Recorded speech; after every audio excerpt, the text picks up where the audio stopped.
So how many of you got your shoes off already? Yes? Oh, I got mine off, man. Get comfy, take them off. We're gonna talk about feet tonight because how often do you think about your feet? Like maybe every once in a blue moon when your feet get cold or it's time to trim the toenails or picking out the color that you're gonna wear because it's sandal season on those toenails. Or maybe, how long can I wear those heels tonight before my feet start to hurt? Well, your feet are so much more than just something you stand on. They affect your posture throughout your entire body, which then can in turn affect pretty much almost every physiological function in your body as well. So if your feet are misaligned, we can see crazy things like migraines, digestive issues, constipation's a big one that we see, and even blurred vision, all stemming from your feet. So tonight, we are going to look at how the foot is the foundation of the body, how the structure of the foot affects posture, what happens when that foot becomes misaligned, and how we can actually fix it to fix our posture. So what does this house and our feet have in common? Oh, come on. You guys always tell me you're so tired in the mornings and that you're night owls. And now it's night and none of you are talking to me. I'm usually asleep by now. This is my 7 o'clock nap time, man. What does this have in common with your feet? Steps, I love that. What else? Foundation. The foundation. All right. So what can we derive from the foundation of this house? What's going on in it? Yeah, it's got a solid foundation. It's level. And we can see the effects of that throughout the rest of the layers of the house or the levels of the house because the roof is level, the windows are level, the doors are level, which means when you open them, they're not gonna get stuck, right? And they'll shut nice and smooth. Our body works much in the same way. Our feet are our foundation, and when our feet are level, our knees are level, our hips are level, our shoulders and our eyes. The whole goal of our posture is to keep these eyes level with the horizon so we don't feel like we're tipping over on a ship. Okay? So if our feet are level and our knees are level, they're gonna swing more evenly, which means our hips are gonna swing more evenly, which means we can actually take longer strides and we're a little bit faster. It also means our balance is gonna be more even and we're gonna experience less falls, trips, slips, and all of that stuff. Okay? So what's going on in this house? It's old, I hear. What else? Oh man, the roof is sagging. It's not level. If you look at the windows, they're not square. The door is crooked. What happens if you try to shut that door? Is it gonna shut well? It's gonna get stuck, right? So when you go to fix this house, where do you start?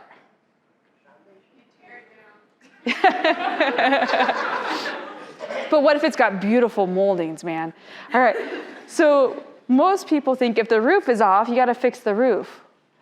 But if the foundation isn't solid and level, you go fix that roof, guess what? In a year, you're refixing that roof because the foundation is the problem. So just like our body, if your head's not sitting straight on your spine and you're getting migraines and you keep just fixing what's going on up here, but you don't address the foundation, the problem's gonna keep coming back. All right, so let's look at how our feet are the foundation of the body by starting by looking at the individual bones of the foot. Here is a picture of the bones of the feet, which I have right here. Ha! Some of the people in this room are giving flashbacks from their bone quiz they had a couple weeks ago. I promise there will not be a quiz at the end of tonight. When we look at the foot, we notice that the leg sits on top of this bone right here known as the talus. The talus distributes the weight of the body through the foot into the calcaneus, which is your heel bone, and then through the other divisions of the foot, known as the mid and forefoot. The midfoot is comprised of a group of bones called the tarsals, And then the forefoot contains the metatarsals and the phalanges, which make your cute little toes. We're gonna look specifically at the arches to start with. So your foot has arches just like this aqueduct does. And if you haven't ever seen this aqueduct, it's a famous one just outside of Lyon, France. It has the largest Roman arch ever built. It spans 70 feet and carried I believe, one of the heaviest loads of water, as well as it contained a road. So it had quite a bit of weight on top of it. The arch was designed to take that weight and disperse it over a great distance. Our foot contains 3 separate arches that do the same thing for us. They're also there to help us do shock absorption. So this arch is about 2,000 years old and has been through several earthquakes and is still standing because of the structure of that arch. So when we look at the foot, we have 3 arches. We're gonna look at each one of these a little bit closer before we move into a couple of the specific joints. The first one we have is the transverse arch. It starts on the inside of your foot and works out towards your pinky toe. It is mainly formed by those tarsal bones of the midfoot. It has a couple ligaments that support it, one in particular called the plantar aponeurosis that forms the bottom of the foot. This plantar aponeurosis attaches from the heads of the metatarsal to the calcaneus. When this thing gets stretched, it pulls on the calcaneus and can form bone spurs, and also creates a tension that we call plantar fasciitis, which causes stabbing-like pains in the bottom of your foot with every step you take. Ouch, not so fun. It's also maintained by a couple muscles that are found on the posterior part of the lower leg. The other 2 arches are longitudinal arches, which means they run from the toes back towards the calcaneus. The most notable one we have is the medial longitudinal arch, which runs from the big toe to your heel. So I want you to take a second, and if you've got your shoes off and the people next to you have your shoes off, I want you to look at this arch. This is the one that's found in the center that everybody thinks about when they think about the arch of their feet.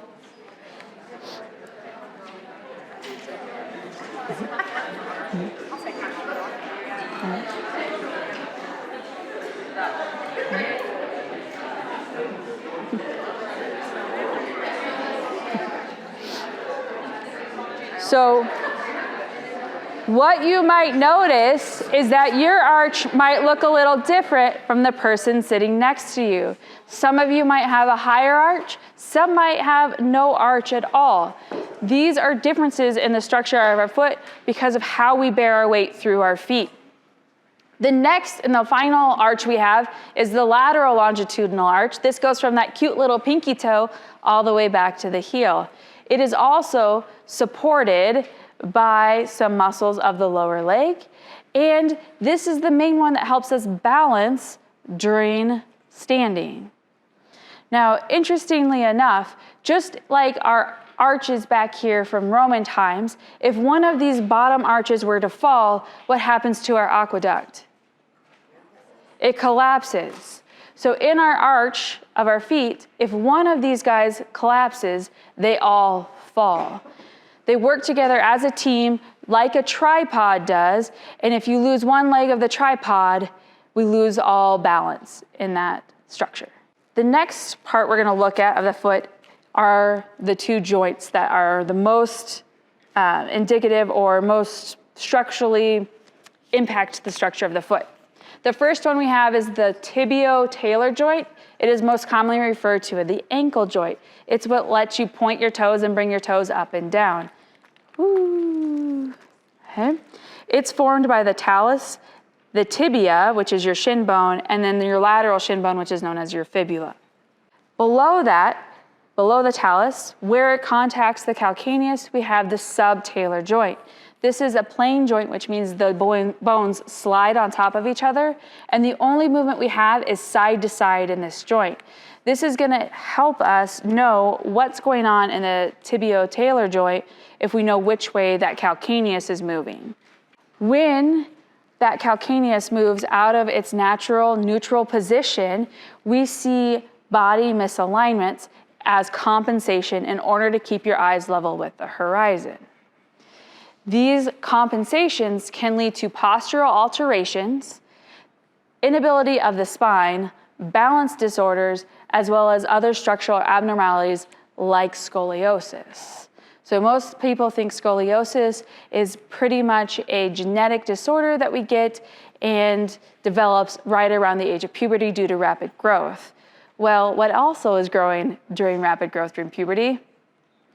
Believe me, I know. I've got a 12-year-old son, and we have gone through 4 pairs of shoes in the last 2 months.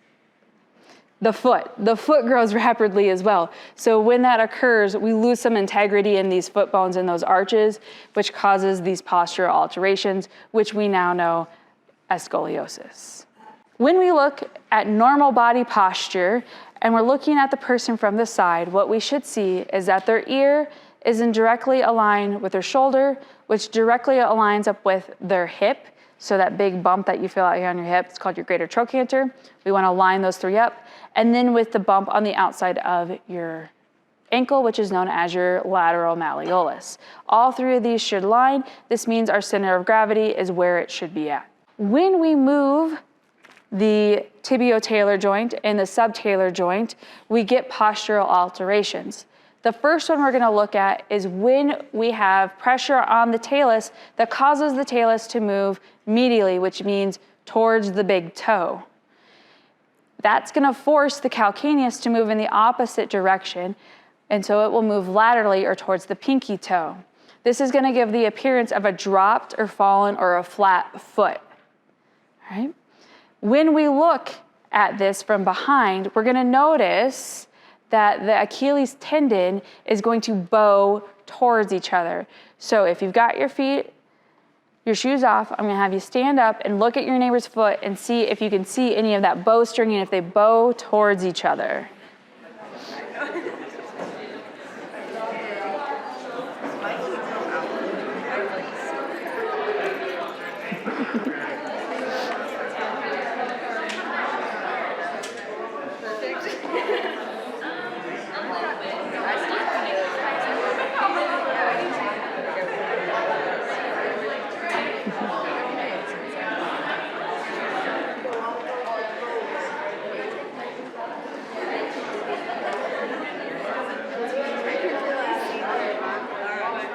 All right.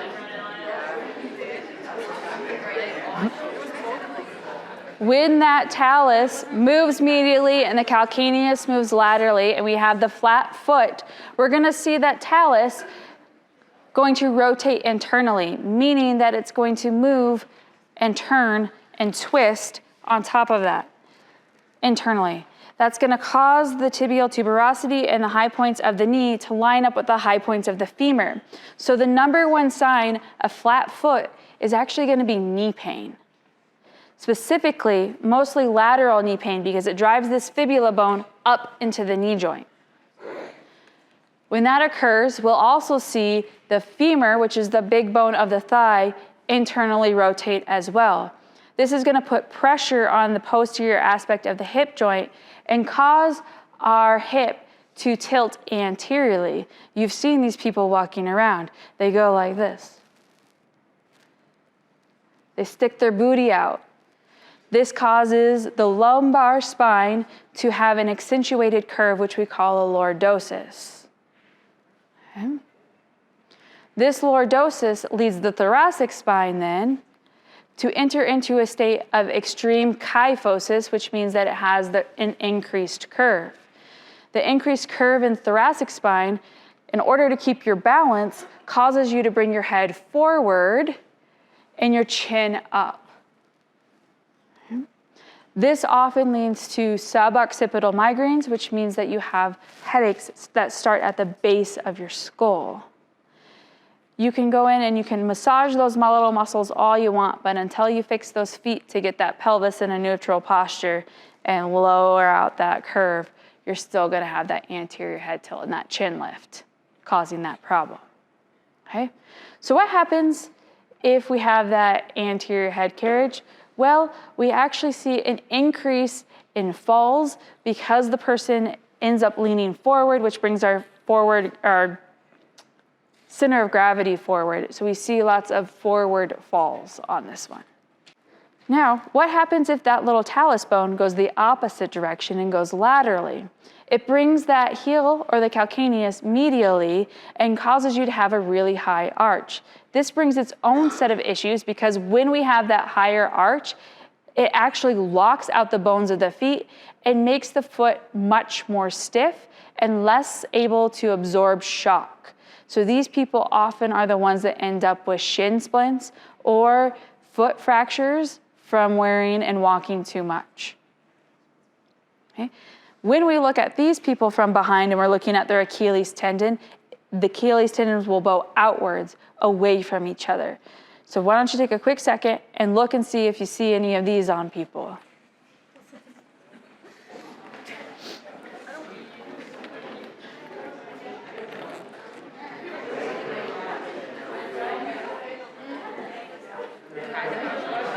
Kind of.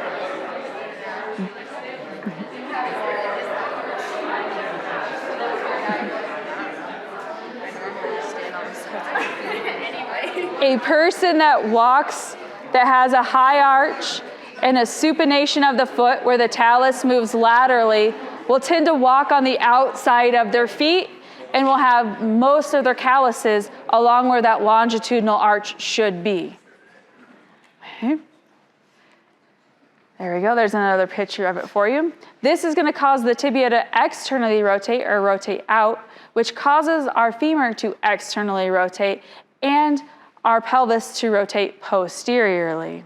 This is less common than the pronation that we saw in the first one. When we have the posterior rotation of the pelvis, we flatten out that lumbar spine, which flattens out our thoracic curve, but because now we're leaning back, we still see the anterior head carriage that we had before. There we go. Oop, one sec. All right, so I want to put this into practice for you, so I brought with me a student that was willing to come up in front of you all and actually get adjusted and let us evaluate her posture. So if you would like, I would love to invite you up closer so you can see what I'm actually doing. So this is the part where we're going to look at the misalignment of the feet and actually correct them and see what it does to her posture. To help us visualize this, I brought some little red dots. We're gonna put these on her tibial tuberosity, which is underneath her knee, on her patella, which is her kneecap, and then her medial malleoluses, which are the ankle bones. So you guys can visually see what's going on a little bit better. All right, so we're gonna come over here.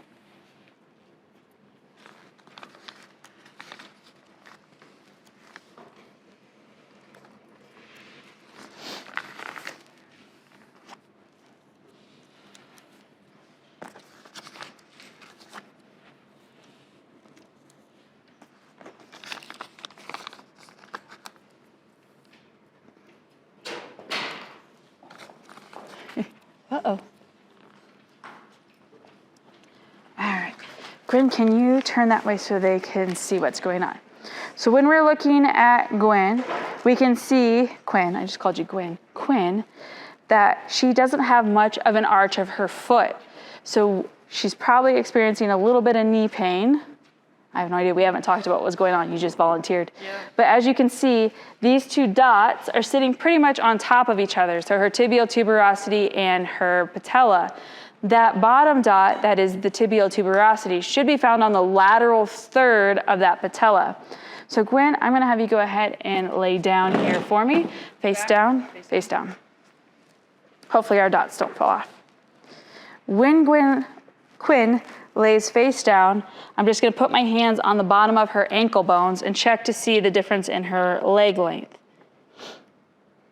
Hers isn't too bad, but we notice that her right leg is slightly shorter than her left leg.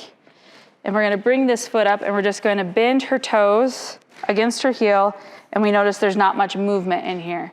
She pretty much doesn't have the transitional or the transverse arch or the lateral longitudinal one. So we're gonna check the other one really quick. Ooh. She's got a little bit more flex in this foot.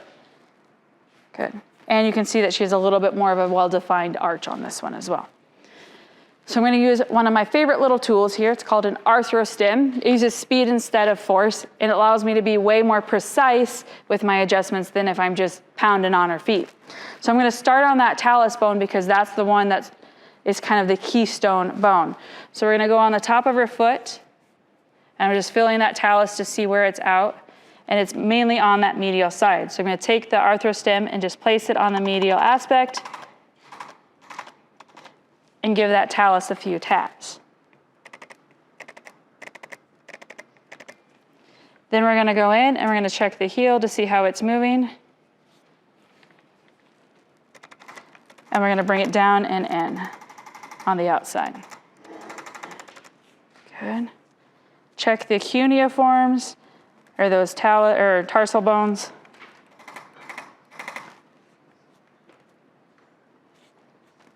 And then the metatarsal heads. Get this one out here. All right. Give her toes a little squeeze. And then we're going to flex her foot. Awesome.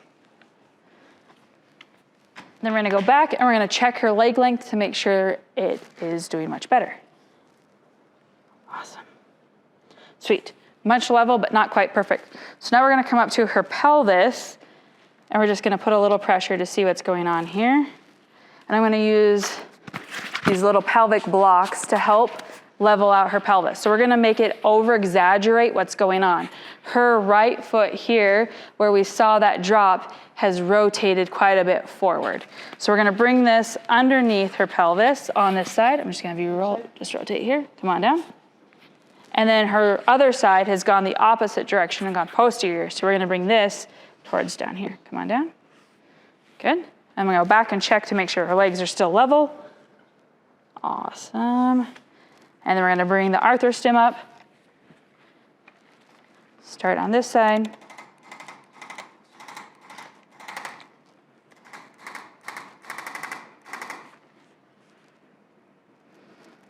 This one, what's your secret too?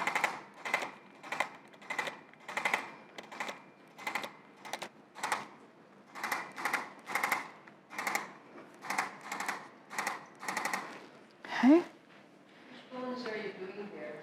I am doing the ilium on the left and the ischium on the right, and a little bit of the sacrum for left lateral flexion. Okay, we're going to pull these out. I'm going to have her stand on up for us for a second, and we're going to recheck and see what's going on with her knees. Can you face there? I'm going to come around here. Whoa, that's bright. You just stay there. All right. How's that looking? Better? All right, we're gonna check her knees and her hips just one more time. Lay face up for me. Face up. Face up. So we're gonna come back down to her feet again. I know I adjusted her pelvis, but it needed it. We're gonna put just a little bit into this talus here. So this one I'm gonna do manually because she's face up and it's just a little easier. So I'm just gonna traction and put the talus into the direction I want with a little tug on it. Good. Awesome. We're going to check her hips for that external rotation, because if it's internally rotated, it's not going to want to go into external rotation. So we're just going to bring her knee up, bend your knee for me, and bring her foot out. Awesome. She's hitting about that 45 to 70 degrees, so she's got normal rotation in that hip. Bring it up. Cool. Matching side to side. That is amazing. All right, let's make sure we're still level. All right, stand up one more time for me so they can all see how we did. How those feel? Good. Do your feet feel different? A little. Yeah. Like I'm not as flat-footed. Feel like you got a little bit more of an arch now? Yeah. Walk a little bit and see how it feels comparatively to what it did before.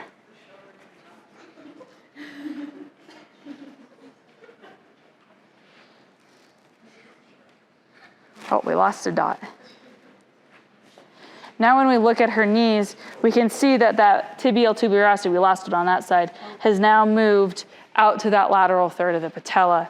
And all we did really was adjust her foot, put a little pressure on the pelvis.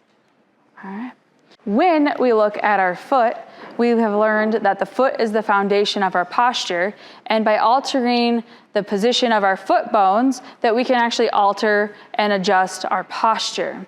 So when we have misalignments of those foot bones, that we will actually see postural alterations, and when we correct those misalignments, we can restore normal body posture. What questions do you guys have for me tonight? So her question was, how often would you have to be aligned? My answer is, it depends. It depends on how active you are, how many times you do the stretching I usually give you as well, and it also depends on what type of shoes you wear and how often you're walking on that. Toby. So his question was, is there a cure for it, or do you have to keep doing it? Well, at the beginning, we'll have to adjust your foot more often until your body learns to hold it in its proper position on its own. The other big thing is, it depends on how often you wear your old shoes. If you're wearing old shoes that have already formed to your foot in that bad foot posture, your foot bones will slide right back into that position. So what I always recommend after I adjust somebody is to stay barefoot for about an hour, and then if you can, try to get a newer pair of shoes within the first couple weeks of getting adjusted.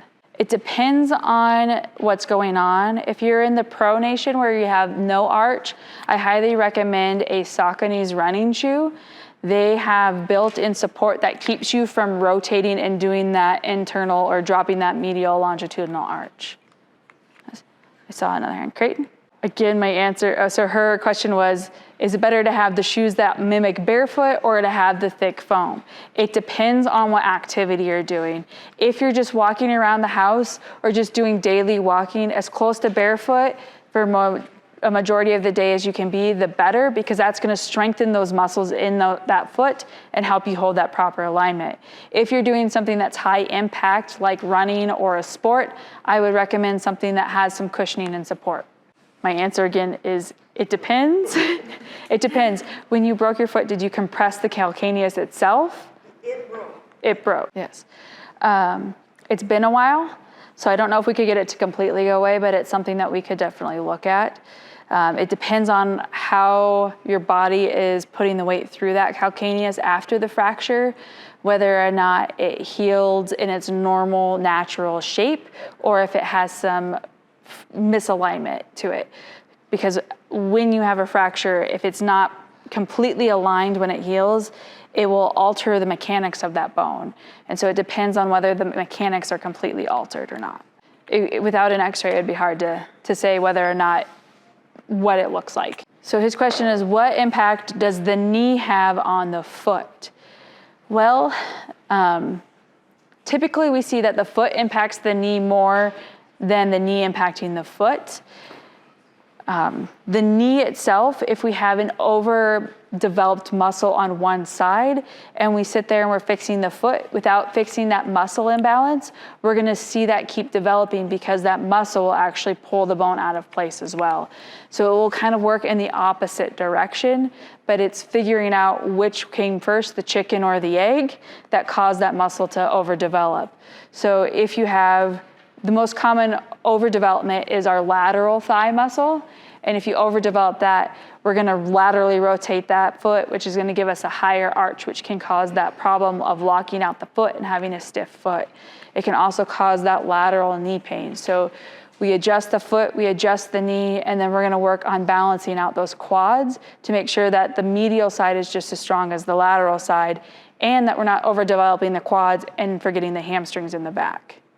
Without going through a formal evaluation, it would be very hard for me to know how to direct you on wearing one or not. My answer again is, it depends on what's going on. I typically lean towards not bracing because it can lead to muscle and ligament weakness because they become very dependent on those braces. So gout is actually a metabolical disorder that your body doesn't break down protein very well, and so it takes the protein and converts it into a substance called uric acid. That uric acid forms a crystal, and those crystals tend to settle in our lower joints, specifically our big toe. Why, we don't know, but we assume just gravity. then those crystals sit in that joint and they erode the joint and actually cause arthritis in it. Thank you.